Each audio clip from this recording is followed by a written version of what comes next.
Hi everyone, for tonight's Nightcap and review, I'm having a soda and I'll be reviewing Afflicted by R.D. Baker. This is a book I received as an ARC, but of course I'm going to give my honest opinion. These are the tropes and these are the content warnings. I did get the author's permission to post these from the book, and I'm going to say I'm giving this book 5 stars. This was a book I want to say I couldn't put it down, but at times I did have to put it down because it was just getting so intense. I was like, whew, I have to take a breather. But it was well worth the roller coaster of a ride, and I really enjoyed it, and I'm excited to talk about it with you. But first, what's this book about? So this book is about our world, which has fallen victim to an apocalyptic event. What has happened is a virus was released which turned vampires into zombies, otherwise known as the Afflicted, and humans have died off, or a large portion, either to be infected by the virus or being attacked and consumed by the Afflicted. So the remaining humans were loaded up and sent to compounds which were manned by vampires who were not infected. And if you were lucky, you ended up at a compound that only wanted you for your blood.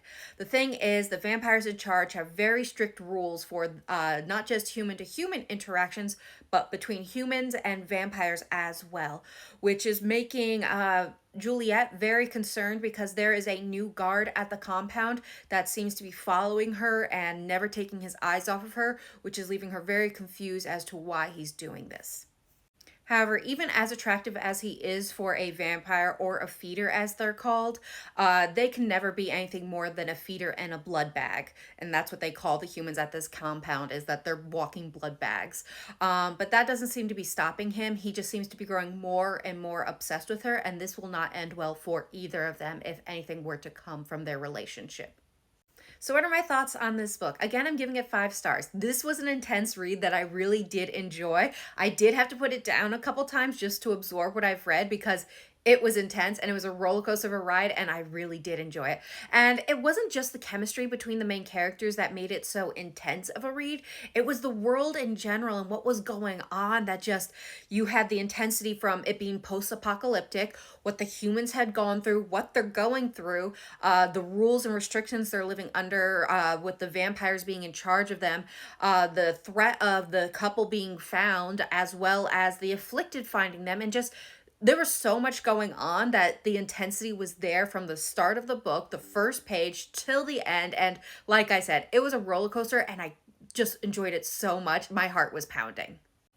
Now, of course, in this type of world, your heart's just breaking for everyone involved, but oh my God, Juliet just never seemed to catch a break. It was just one bad thing after another with her, that your heart's just really breaking for her. My heart was in bits and pieces, and I just kept wondering if there was ever going to be a light at the end of the tunnel for her, not just the world, but just for her to find some peace and happiness in this world, because damn, this girl, I don't know who was standing over her crib and wishing bad things on her, but she got a raw deal.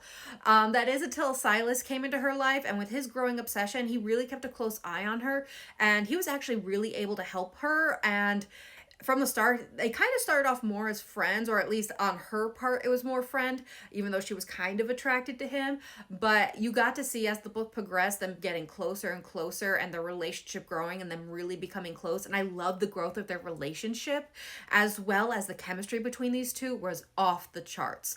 I will say that throughout this book, because of the intensity and how shit or raw of a deal Juliet would sometimes get, I really wanted to turn to the last couple chapters of the book and just see if there was even going to be a happy ending. And that only happens if I'm really, really curious, that I want to make sure there's a happy ending for all the struggles I'm going through with this book and all the emotional moments I'm having, or if it's a book I'm not enjoying and I just want to see, I'm curious about the end. So I generally don't want to skip to the end. I didn't. I restrained myself, but it was a struggle because I wanted to make sure there was a happy ending. And this is not leaving on a cliffhanger. I believe this is a singular book because the way it ended. So if you're looking for a one book deal with an intense ride, this is the book for you. And oh my God, it was amazing. Now, this is the first book I've read by this author, and I am definitely going to check out her other book. I think it's called A Realm of Dark Fury or something along those lines. It has dragons. So this author's writing style is definitely up my alley. I really enjoyed this book. This book will be available June 1st. It's dark. Check your triggers. It's intense if you haven't heard me say that a million times. But damn, what a ride. I really enjoyed it. Definitely check this book out. Again, it's going to be available June 1st. It looks to be a standalone novel, and you're definitely going to enjoy this if you like post-apocalyptic vampires and just a buttload of craziness. I hope everyone has a good night and happy readings.